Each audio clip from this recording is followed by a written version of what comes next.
Black Doctors Podcast. Welcome back to Black Doctors Podcast. I am Steven, your host. So excited to have a recurring guest on the show, expert in so many things, medical consultant for some pretty big name magazines. You'll see him on TV, you'll see him on the news, you see him in YouTube, you'll see him in Stomp the Yard.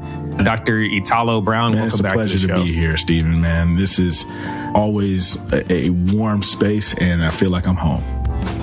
Man, I changed the format of the show a little bit in the last year or so because I wanted to be able to address current events and not just have pre-recorded interviews. I can't keep up with the current events. It's almost impossible, man. You'd have to have no life and stick to social media. Yeah. I do want to shout out because I saw recently, was it your chapter, your fraternity, yes, centennial? Yes, sir. I saw at Morehouse College, the chapter of Alpha Phi Alpha, we celebrated our 100-year. Alpha Rho has been a house of several leaders, and some of our names like Maynard Jackson stand among those as true generational change agents. So it was wonderful for us to commune and celebrate something that you don't get to say often in terms of Black organizations, is that they've been standing, thriving, and well-funded for 100 years. Yeah, that was beautiful. I was watching your Instagram stories. I'm not Greek, but the love, the respect, the community that was displayed was incredible. Appreciate that. It's Black History Month. We're following up a conversation I had with Dr. Adam Milam. He's very heavily invested and involved in diversity, equity, and inclusion efforts and health disparities research. We specifically were talking about DEI tourism, that notion that there's some folks jumping on the bandwagon of this space, this field of research, and kind of segueing that for their own personal gains into promotion. We discussed kind of some definitions of DEI and healthcare disparities, and obviously it's an extremely broad topic to cover. On the heels of that conversation, though, the world has already been turned upside down. We see people and kids dying left and right on social media. We've got Alabama figuring out new ways to execute people. We got them banning in vitro fertilization. And then the dermatologists started acting up. And there was some proposals in their governing body, American Academy of Dermatology, to, quote, sunset DEI initiatives. So we are here. We're back. It's still, it's all that's happening in Black History Month. I thought that was very opportune. We're going to talk about, right. Oh, they're waiting for that moment. We're going to talk about what this means. Is this the sunsetting of DEI initiatives? Is this a sunrise? What is to come in the future? So thank you so much for coming and jumping in this discussion. I appreciate it. I typically start by letting folks know, I think that we have to pay homage to the individuals who've been doing this work for decades, right?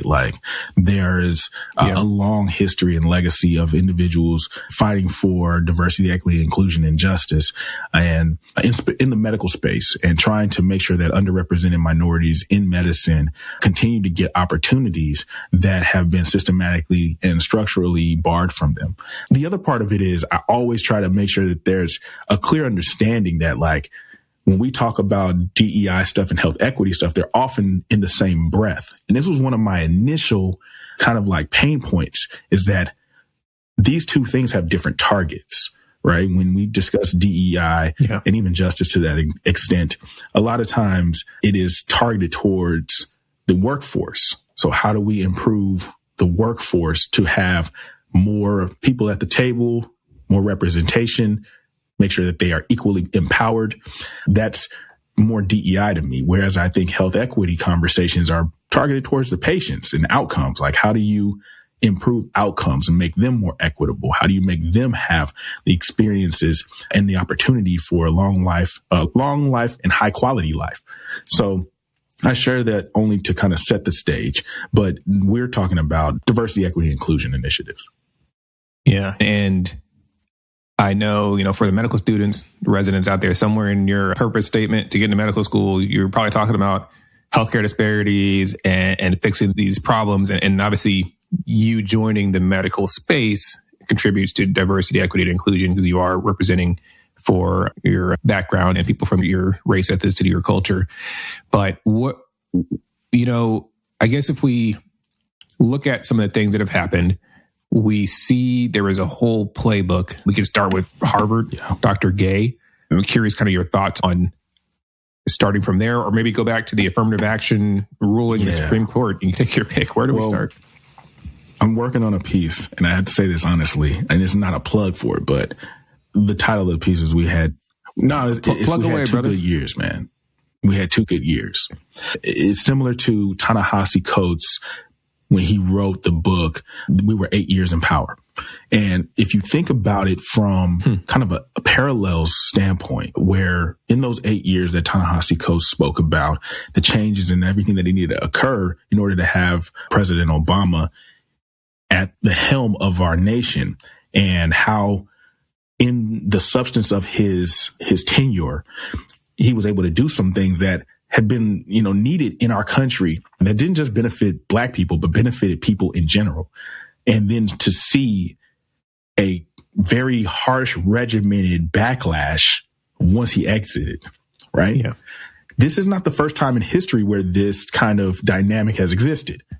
Whenever there's some type of movement that empowers the disenfranchised, the marginalized, it gets walked back. I mean, to the point where they've even named it white lash, where there's a group of people, specifically a majority culture, that finds that after their guilt has somehow subsided, there's a certain clarity and sobriety to their thinking, and then policies get walked back systematically, which is why I say that you can't start by just talking about Dr. Gay. You got to start with really like the policies that have been placed. Affirmative action has been on the verge of being walked back and eliminated for the greater portion of like 2 decades. So the fact that we were able to get a significant amount done in a 2-year span, that was incredible. But we should have been highly cautious at the outset that it was going to be walked back, and that some of this stuff was going to be completely dismantled. And so my real statement around it is these institutions of higher learning that have these legacies of, again, prestige and trying to be on the cutting edge of a lot of social change, because they want to appear attractive to students. They want to appear like they are citadels for learning and thought and pursuit of education and knowledge, right? At the end of the day, the people who pay their bills, people who donate to these institutions, still come from a particular ilk, still have significant amounts of privilege that are threatened by movements that empower those who formerly were not given access to power. Yeah. I think that it's been very revealing, especially with the recent Dr. Claudine Gay situation, where there's been playbooks published and the mass is kind of revealed about the politics, the finances, and what we're really up against. It's not just us going to the hospital every day and advocating for, hiring, a resident from Morehouse or Howard. It's it's so stacked, man. And the more you start to like step away from it, and I think it's hard for us, first off, because when you are a Black person in medicine, you're consciously living, you have this like dual experience, right? Something like what W.B. Du Bois spoke about, living in this duality, the idea of 2 Americas that Langston Hughes talked about. Like you're constantly interfacing that or having like close contact with that. But while you're living it, you have to step back and be like, whoa, how much of this is actually going to stick? And how long are they going to be cool with having let's say, for example, a class of mostly Black people in your residency? How long are they going to be cool with, a bunch of new hires that tend to fit all of these diversity check boxes, right? So I think that there is a certain level of practicality that we had to uncomfortably swallow. And then the other part about it is realizing that, the diversity monies, where are they coming from? Where do these dollars come from? Mm-hmm. And how are they going to sustain those funding streams? So it was either a time thing because the money was going to run out, or it was a realization thing. And so I felt like it's harder to see that when you are up close to it. And as you take several steps back, it becomes clearer and clearer. And then there's the optics of these different institutions, because they know what it looks like when they get called out. I think I see the heads of these institutions just sitting back, and one by one, somebody's like, yo, this hallway is all white men. And then the chair of this program is like, oh, they haven't got us yet. Let us hire somebody. Because they know they don't want to be next up. So then they hire somebody that looks like us. And it's great for optics. They can say, we tried it. But like you mentioned, there's the time and the money behind it. When that funding runs out, or that person that they hired fails at the job, oftentimes because they weren't truly supported, then they could say, we tried, it didn't work out, and back to status quo. I'd be remiss if I didn't say that the cruel joke in this is that Black women have been like disproportionately given less opportunities to show their magnificence. And they were, for these 2 years, really put into those roles. I mean, I would say that the greater percentage of these roles were given to Black women because, one, they were qualified. That's, to me, not a question. Yeah. But two, these folks who were making decisions were like, hey, I got an opportunity to hit two birds with one stone. I get person who is a woman and Black, right? And so that kind of weird strategy and weird logic, to me, is something that is very nuanced. And we had those opportunities to see Black women step into roles and smash them and kill it. Because that's just, honestly, Black women gonna save America, in my opinion. But realistically, that's who is going to be most significantly affected by all of these policies being walked back. Those roles that are unsupported. This is Black women who are sitting in offices being the secretary as well as the commander in chief for diversity, equity, inclusion stuff. These are Black women who are sitting in offices being the strategist and the fundraiser.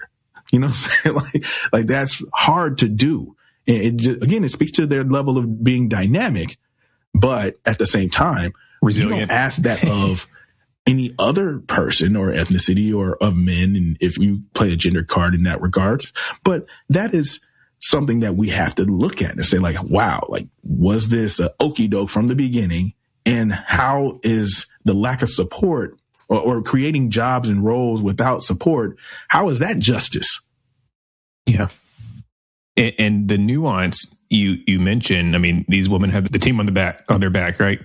And as medical students, as residents, you fortunately, hopefully have somebody that looks like you in your institutional leadership, Black woman, Black man, whatever the case. And it's so comforting, that feeling to be like, oh man, okay, they're there looking out. And as a student, I had no idea what they're dealing with every day. Like you just mentioned, the many roles that they are managing, the stressors, and then they got a whole family to take care of, so it's not easy. And they're making it look like it is a walk in the park, and realizing that park is treacherous.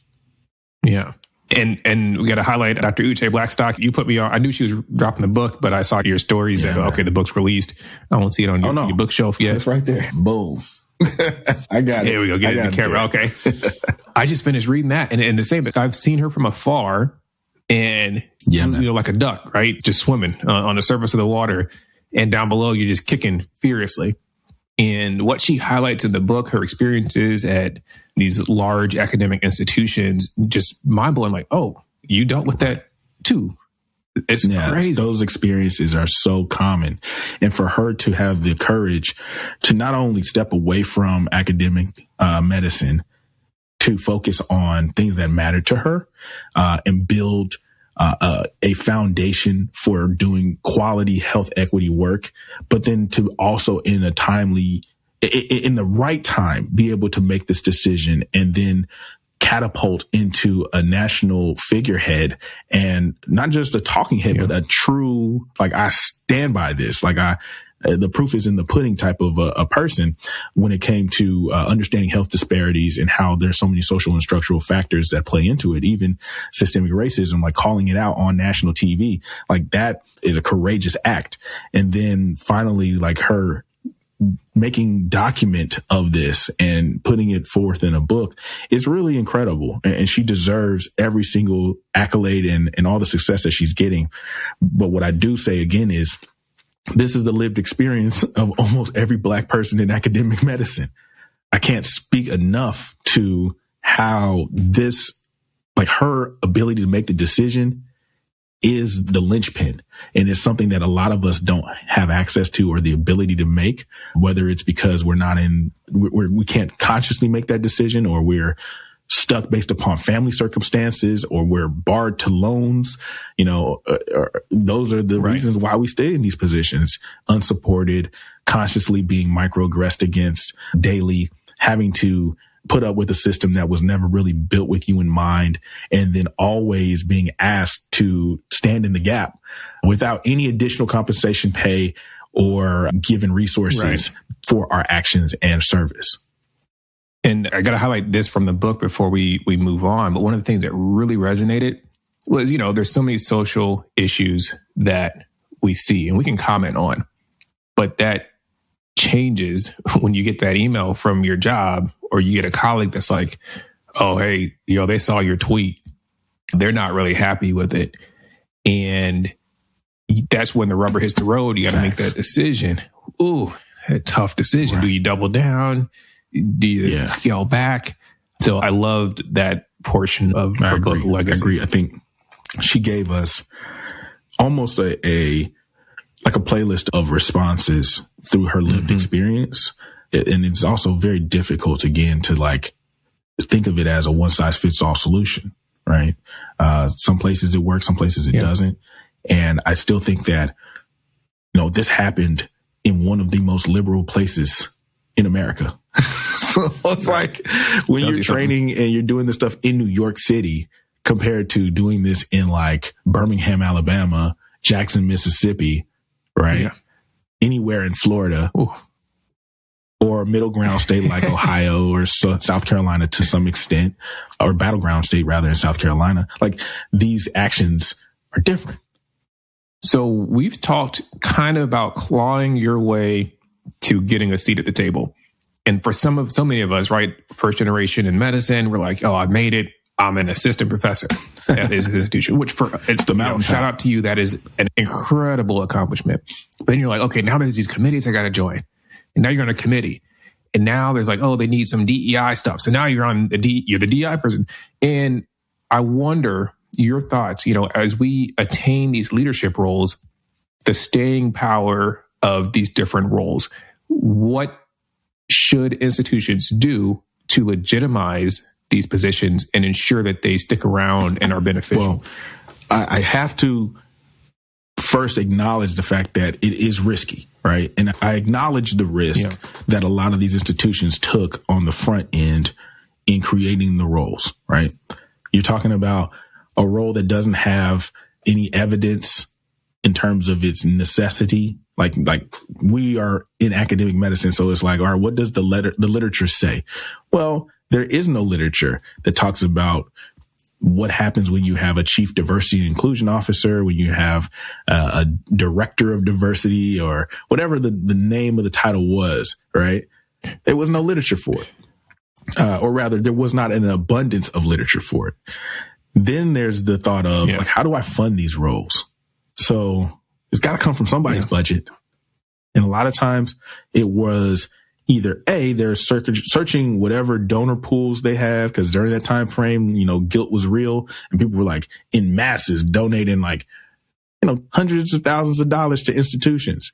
And so they were like, well, we have this money, or we are applying for this grant, and we got this grant. How do we make best use of it? And it's to funnel it towards these roles. Yeah. But again, donations are one-time offerings. Grants are often one time with a back end ask, what happened because of this role created, or what did you do with my money? You have to report back. And so now it's about metrics and how are we evaluating the effect of this role? So when I think about what institutions could have done, the first thing is, you can't underfund and undersupport at the same time. They just don't work.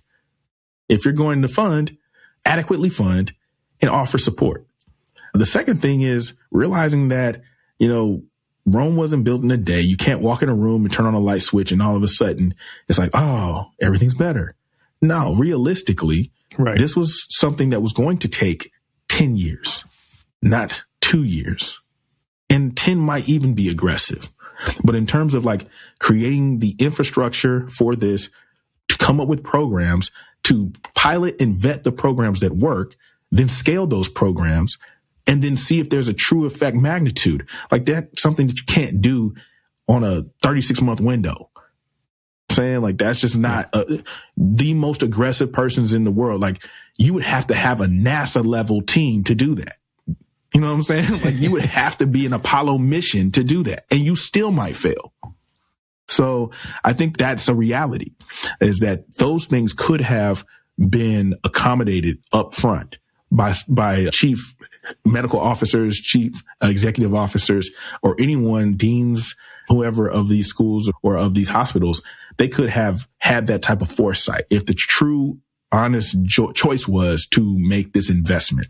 Your investments do not flip that quick. If I put money in the stock market tomorrow, unless I put it on NVIDIA, but I was just saying, but I'm saying like, if I put money in the stock market tomorrow, I can't expect that in a year I'm going to have like some crazy returns. No, it's like it has to sit for a while.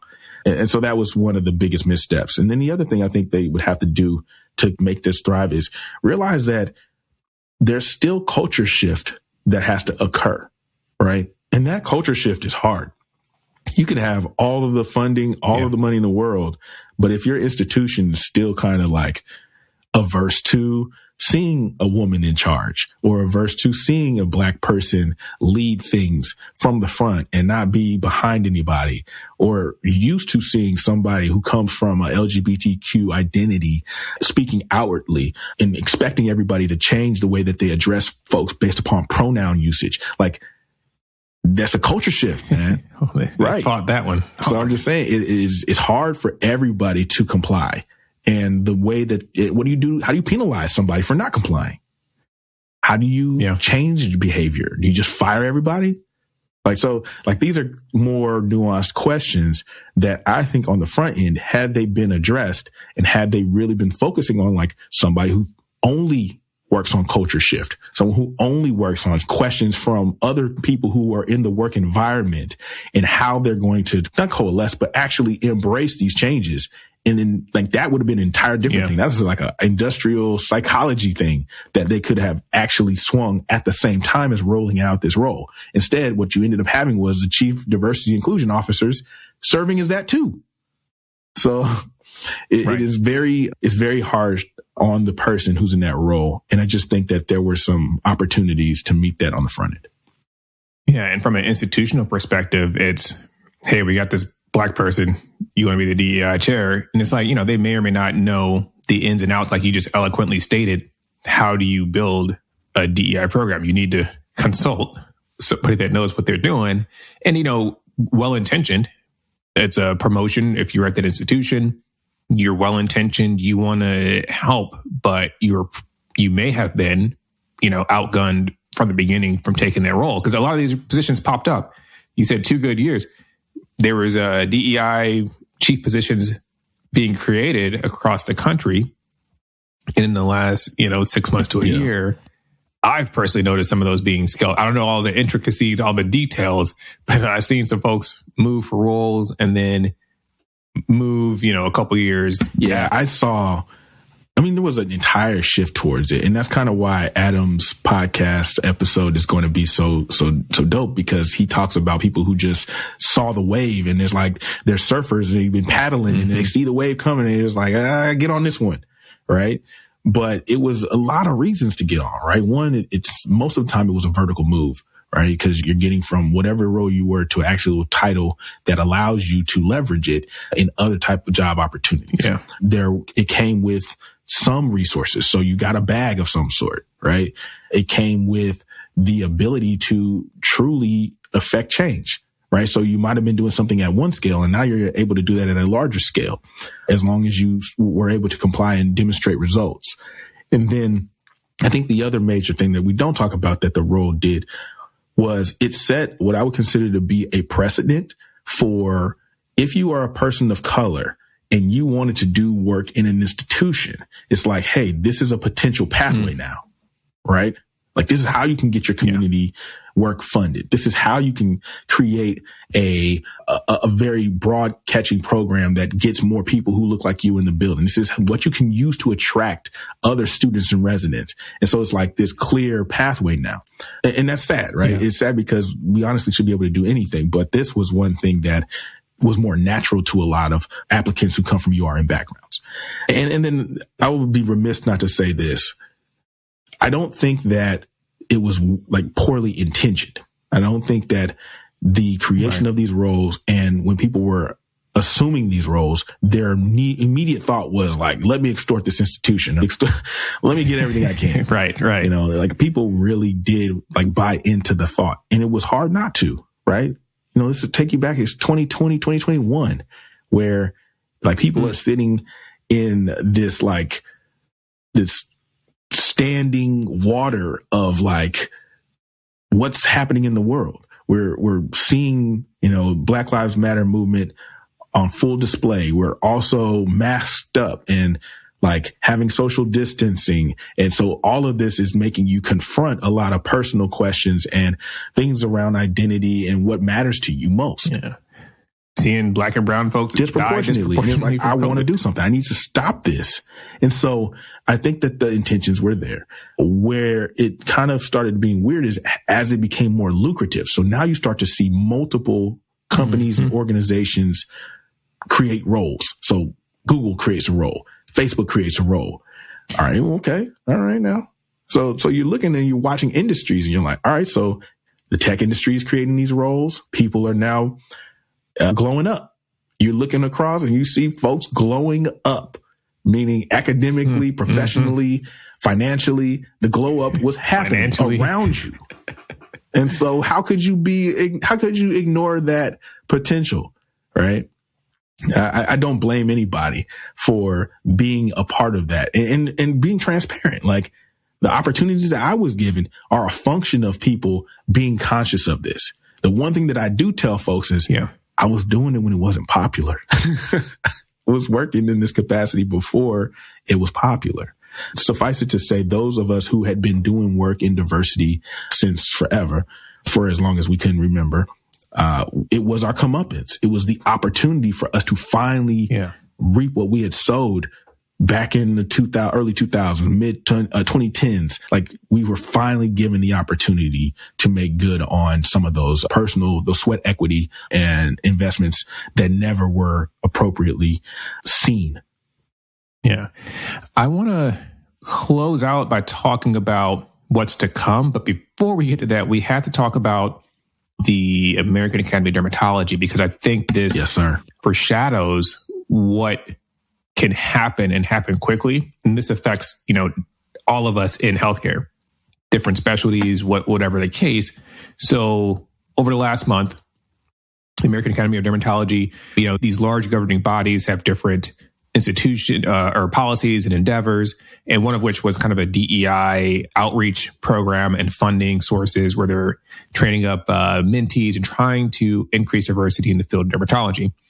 So there was a resolution that was drafted to sunset these DEI initiatives. You could see this paper online. You can read, you can see all the names, all the prominent physicians that have signed their name to this, and the outrageous claims that are not evidence-based, just kind of spitballing on how DEI efforts, quote unquote, have had unintended consequences and worsened healthcare disparities, and some pretty significant allegations. I do have to center Dr. Robinson and Dr. Spidinsky, can always say her name right.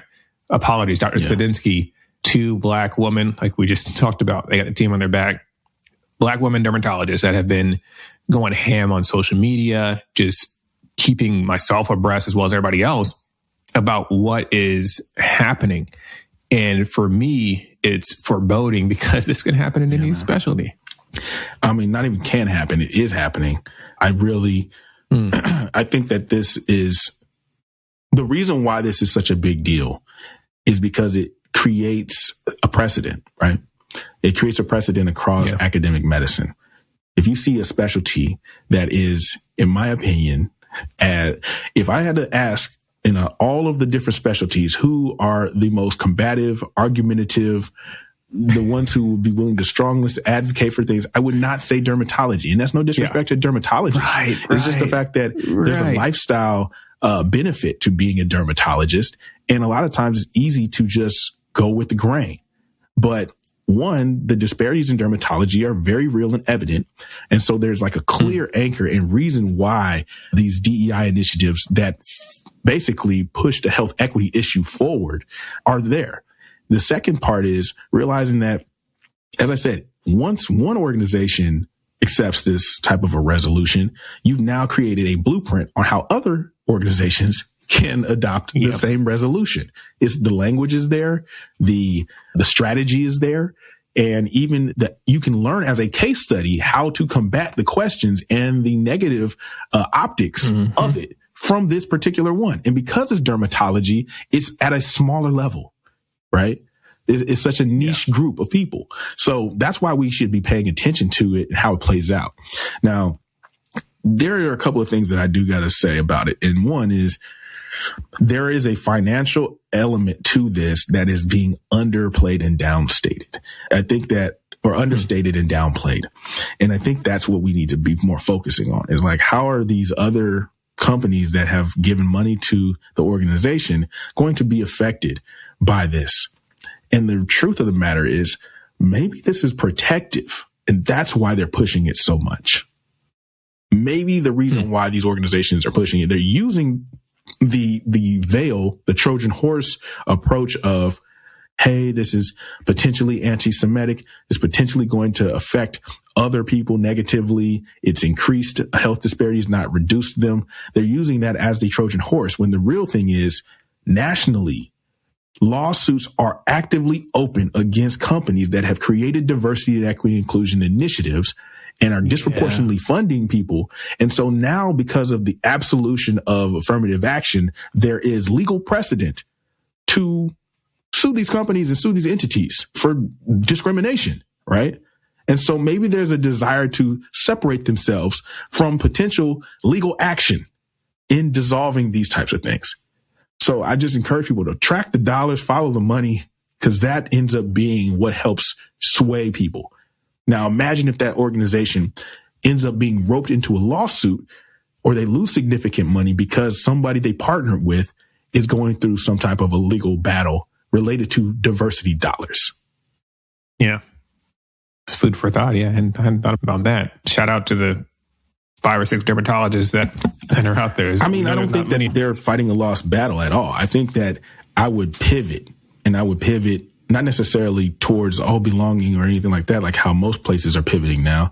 I would just pivot in the sense of saying like, these dollars mean what?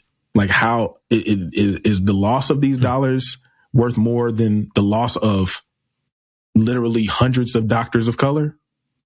Like that, you're forcing someone to make a decision now. And as I tell people all the time, outcomes are not political. You don't argue outcomes. You can argue feelings. You can argue whether or not the optics of this are good or bad, but you can't argue outcomes in medicine. Like death is death, life is life. And so if you're saying that something can potentially cause more people to die, can cause more harm, how does that fall in alignment with the oath that you took as a physician? So that's how I would frame it. I wouldn't frame it based upon someone's morality around whether or not they should support having more people of color or more URM background folks in medicine. I would just say, do you want to see more people negatively impacted? Yes or no? That's good. That's good. And there's always talk about institutions that are built for us versus those that are not. We have the National Medical Association, which kind of took on the lion's share of advocating for physicians and for patients of color. But what are your thoughts? I mean, we can't just pull out of our different governing organizations. Should we lean in and try to fight this, and knowing we're only like 3 or 4%, depend on allies for support? It's a tough question. And I say that as a sense of like, we can't overnight create numbers. You know what I mean? Like, we're not going to be You can't recruit enough doctors, get them through enough of the processes to change the number from 5% to 10%.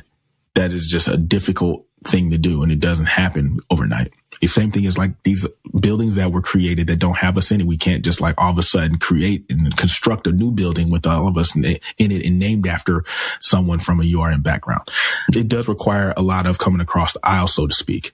And again, I challenge folks to think about what those common threads are between us and folks who are on the other sides of the aisle. Like that's literally the whole premise behind getting something passed in Congress. It's what are our common values? What are the overlapping things, right?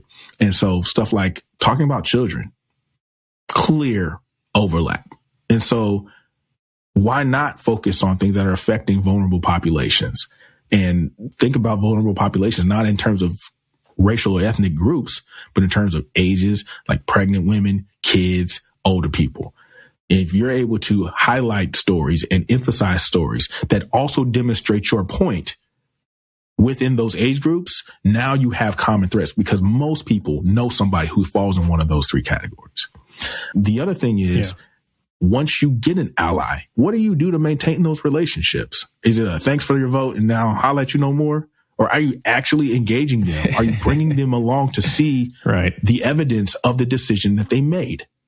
And that's where we fall short as in terms of, people who come from a URM background or folks who work in diversity, equity, inclusion or health equity work is we're not consciously giving them we're not taking them through that experience. One of my favorite parts of watching Black Panther was when they took your boy to Wakanda. They took him to Wakanda. He had to see it. He had to actually experience it. Now, no matter what happened on the back end, my point is, if they're not able to see what their decisions have led to and how it's impacted people, why would they continue to make that decision? And so we don't do a good job of that. And I think that's like a true criticism of our strategy, and we got to change that. And the only small piece I'll add is stay away from the trolls. Man, you cannot listen to them. Internet trolls will have you doubting yourself. And you could be extremely correct. Like factually correct. Yeah. And they'll still make me like, nah. You'll be like, all right, dude. That's block button. As we wrap up, Dr. Brown, where do we go from here? What is the future of DEI? We had 2 good years, man. It was a really good run. And I am happy to see the amount of progress that we were able to make in a short time span with the resources we were given. Yeah. Right. There's anything to learn from it. It is, you give us an inch, we're going to take a foot. We're going to take a mile. And that to forward thinking, innovative people is exciting. Right. So my first thing is identify those innovators. Find the people, the companies, the groups that want to innovate and take that same energy of going from low resource to extrapolating it to make more resources and go there. Second thing is diversity, equity, inclusion is just continuing to evolve. It's like a Rubik's Cube. You just keep spinning it. Now, new term is going to be belonging. And so you can still do great DEI work under another title. And I hate the fact that it has to be the option, but it's a preservation option.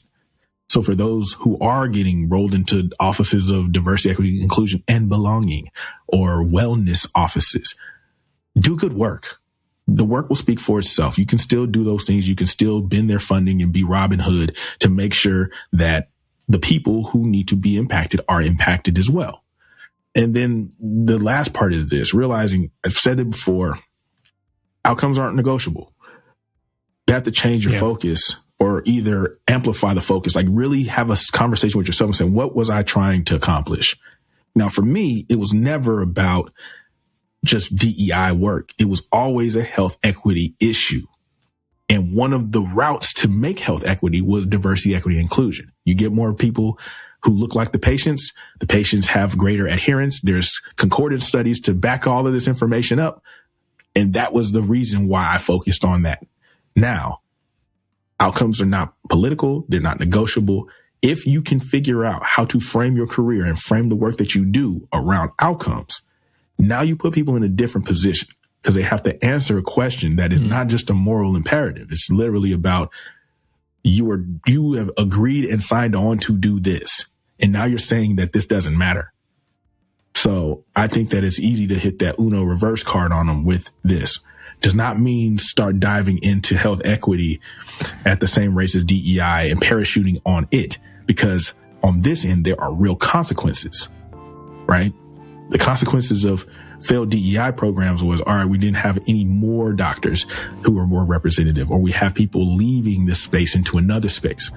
The consequences of failed health equity is death. Yeah. So understand the stakes. That was good, man. What are you trying to accomplish? That is awesome. I'm excited for this piece you're writing. 2 good years. We'll definitely share that. If I see somebody pop up, if Uche, you pop up with it, we had 2 good years article, I'm coming. If anybody comes out with this article before mine is finished, I promise you it's going to be hell to raise. Dr. Italo Brown, always appreciate you coming on the show and sharing your unique, very well-researched perspective. Man, I appreciate it. It is an honor to be here. And I just love what you're doing, man. Keep doing it. Appreciate it. Thanks for tuning in to the Black Doctors Podcast. We're here because representation matters. Boom.